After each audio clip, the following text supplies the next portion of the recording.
The Epstein files. You've heard the name, right? For years, it's been wrapped up in conspiracy, power, and some really dark secrets. But now, with millions of documents finally out in the open, what's real and what's just noise? Well, today we're going to cut right through all of that and find out. So let's just zero in on the one question that really matters. What is the actual truth behind the Epstein files? We're going to stick to the facts here, using the documents themselves to try and piece this whole complicated story together. Okay, here's how we're going to break it all down. First, we'll get into what these files actually are. Then, we'll look at the whole political drama to get them released, dive into what they showed us, check out the immediate fallout, and finally look at why this story is, well, it's probably not over. All right, let's dive right in with the absolute basics. Part 1. What even are the Epstein files? It's time to separate the cold, hard facts from all the fiction that's been swirling around for years. First off, let's just try to wrap our heads around the sheer size of this thing. We're not talking about a little binder of names here. The Department of Justice identified 6 million pages, images, and videos that could be related to the case. That is just a mind-boggling amount of information. And this, right here, gets to the heart of the biggest misconception. You know, the popular myth is this idea of a single, secret client list that was used for blackmail. But the reality? It's way more complicated. It's this huge, sprawling collection of emails, flight logs, photos, and court documents that came from a bunch of different investigations. So what about those infamous black books we've all heard about? Well, the evidence shows they weren't really client lists in that sinister way. Think of them more like personal contact directories that Ghislaine Maxwell put together. They had names, numbers, and addresses for hundreds of contacts, everybody from huge celebrities to like his gardeners and electricians. It was basically a personal Rolodex, not a criminal ledger. So how in the world did this giant mountain of information become the center of a huge political fight? That takes us to part 2, the battle for transparency. And this timeline really shows you just how intense that fight got. It all kicked off with a campaign promise from Donald Trump. But then, partway through 2025, his own Department of Justice said, hey, no client list exists, which you can imagine a lot of people didn't buy. That skepticism actually fueled this really rare moment where both parties came together in Congress.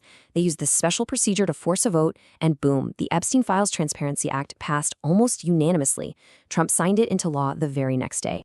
Which brings us to part 3, inside the document dump. So after all that political fighting, what did these millions of pages actually tell us? Now, the files were filled with thousands of names, touching on politics, business, even royalty.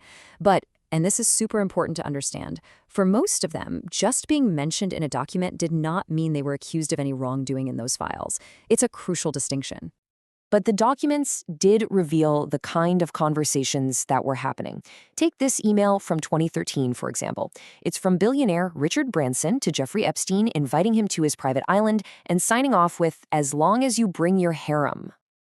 In another exchange from that same year, Epstein mentioned a Ukrainian girl to the co-owner of the New York Giants, Stephen Tisch. Tisch's reply was just 2 words: pro or civilian. And the messages weren't just with Epstein. This email shows Casey Wasserman, who's the head of the LA 2020 Olympics, writing to Ghislaine Maxwell way back in 2003, asking, so what do I have to do to see you in a tight leather outfit? And what's really interesting is how these documents sometimes flat out contradicted things people had been saying publicly for years. For instance, the files show that Andrew Mountbatten Windsor invited Epstein to a private dinner at Buckingham Palace in 2010. And this was right after Epstein finished his house arrest for a previous sex crime. This all leads us right into part 4, revelations and resignations. As you can imagine, the release of these documents had some pretty immediate and pretty big consequences all over the world.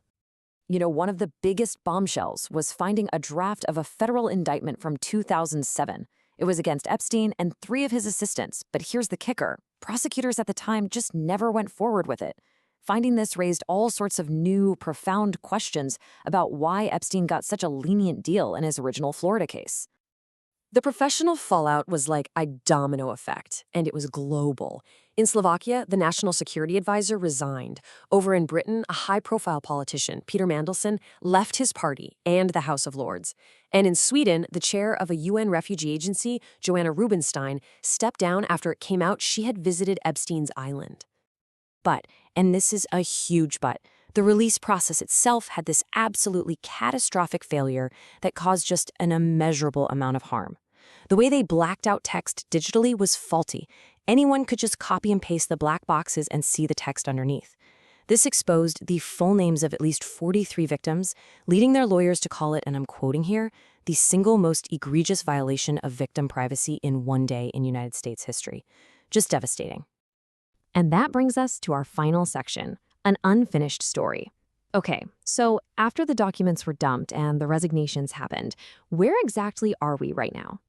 Well, this is where the central conflict is today. Remember those 6 million pages the DOJ identified? Well, only about 3.5 million of them have actually been released. The DOJ is saying, hey, we've done what the law requires, but lawmakers are firing back, arguing that 2.5 million pages are still being held back. And public opinion really reflects that fight.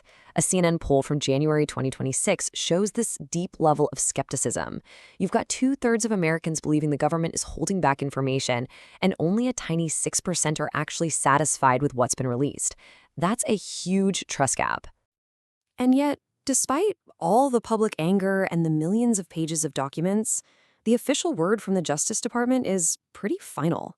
On February 2nd, 2026, the Deputy Attorney General stated very clearly that there would be no more prosecutions related to Jeffrey Epstein.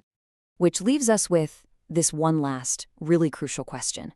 The files are open, the documents are out there for everyone to see, but with millions of pages still being argued over, public trust in the gutter, and the door officially slammed shut on any more prosecutions, is this story really over?